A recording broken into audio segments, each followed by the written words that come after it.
Os seres mais misteriosos da Bíblia. Você já se perguntou quem são esses seres que aparecem em algumas passagens bíblicas? De onde eles vieram? O que eles fazem?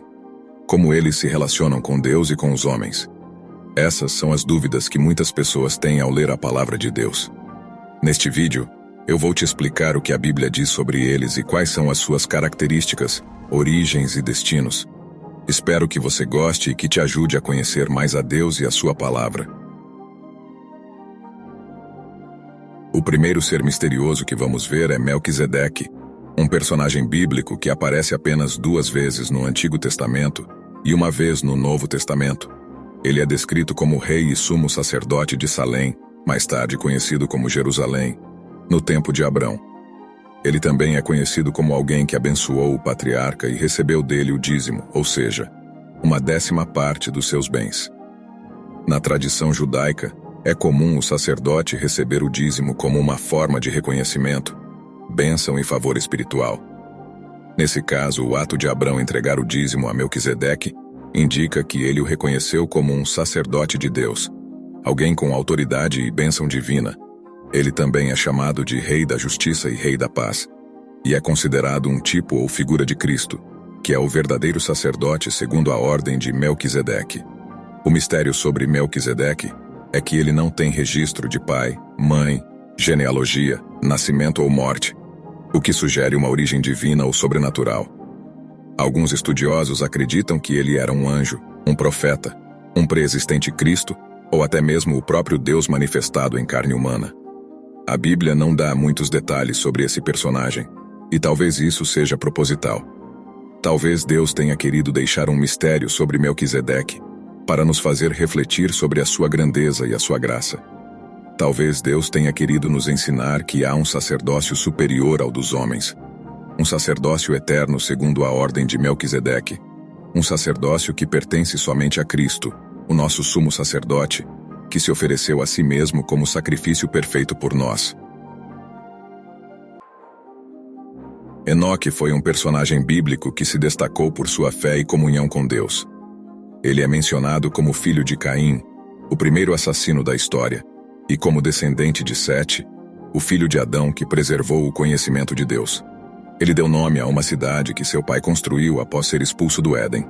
Ele também foi o pai de Matusalém, o homem mais velho da Bíblia, e o bisavô de Noé, o construtor da arca. O mistério da vida de Enoque está relacionado ao seu destino. A Bíblia diz que ele andou com Deus por 300 anos, depois de gerar Matusalém, aos 65 anos. Enoque foi um dos 2 homens do Antigo Testamento que não experimentaram a morte, sendo ele e o profeta Elias. Enoque viveu 365 anos antes de ser trasladado corporalmente ao céu, para estar na presença de Deus. A Bíblia diz que Enoque andou com Deus e agradou a ele. Enoque também profetizou sobre o juízo de Deus contra os ímpios. Um fato curioso sobre Enoque é que ele não foi trasladado sozinho, mas com Deus e com sua cidade. A Bíblia fala que ele teve uma comunhão íntima com o Senhor e foi recompensado por sua fé. A cidade de Enoque se chamava Sião, e era uma cidade santa, onde os habitantes eram justos e unidos. Eles tinham tudo em comum e não havia pobres entre eles. Eles também adoravam a Deus e guardavam seus mandamentos. Por causa disso, Deus tirou eles do mundo antes do dilúvio, para que não fossem destruídos pelas águas. A razão pela qual Deus arrebatou Enoque não é explicada na Bíblia, mas alguns estudiosos sugerem que foi uma forma de preservá-lo da corrupção e da violência que dominavam a humanidade antes do dilúvio. Outros sugerem que foi uma recompensa pela sua fidelidade e obediência a Deus. Os Nefilins são seres que aparecem na Bíblia como descendentes de uma união entre os filhos de Deus e as filhas dos homens. Mas quem eram esses filhos de Deus e essas filhas dos homens? E qual era a natureza dos Nefilins? Eles eram gigantes? Eles eram anjos caídos? Eles eram demônios? Essas são algumas das perguntas que muitas pessoas fazem sobre esse assunto. A palavra Nefilins vem do hebraico, que significa caídos ou aqueles que caem sobre outros. A Bíblia diz que os Nefilins existiam antes e depois do dilúvio e que eram valentes, homens de renome. Eles também são chamados de gigantes em algumas traduções. Os Nefilins foram extintos no período do rei Davi, quando foram derrotados pelos israelitas.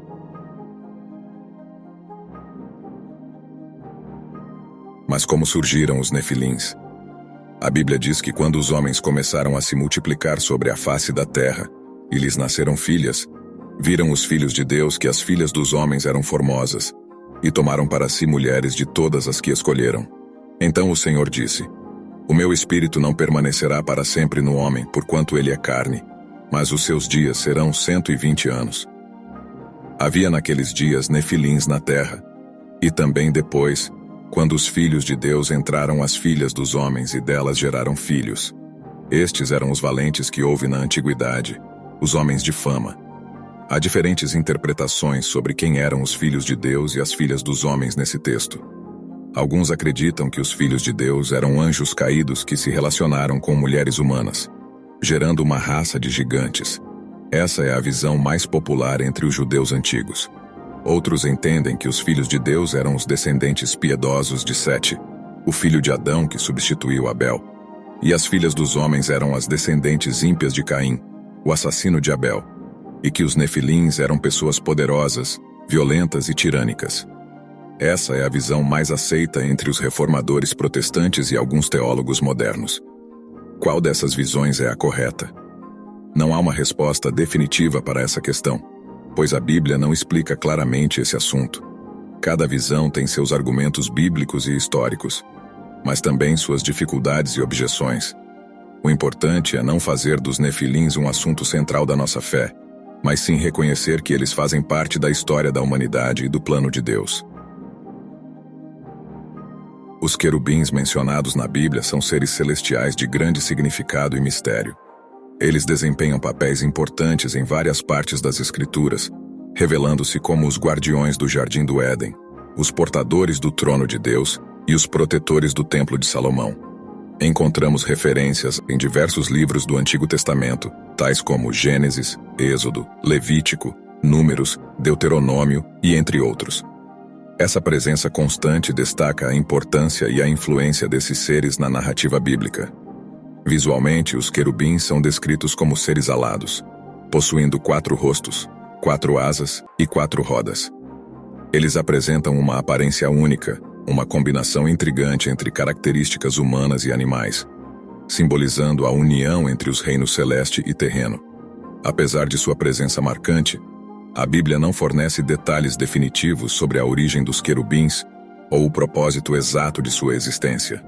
Diversas interpretações têm sido propostas ao longo dos tempos. Alguns acreditam que os querubins são anjos específicos, representando aspectos da natureza divina, enquanto outros os enxergam como seres simbólicos que refletem a grandeza e a complexidade do plano de Deus. O que é certo é que os querubins desempenham um papel especial na adoração e no serviço a Deus. Sua presença nos ensina que a adoração pode ser expressa de maneiras diversas, e sua forma única sugere que a criatividade divina transcende nossa compreensão humana. Além disso, os querubins são lembranças de que existem aspectos do divino que vão além de nossa visão limitada.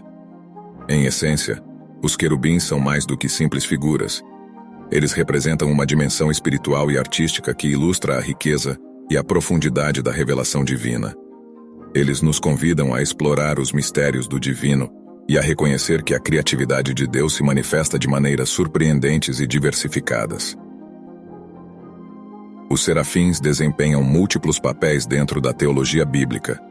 Eles são os louvadores da santidade de Deus, os purificadores dos pecados dos homens, os mensageiros da vontade divina e os acompanhantes da glória de Deus.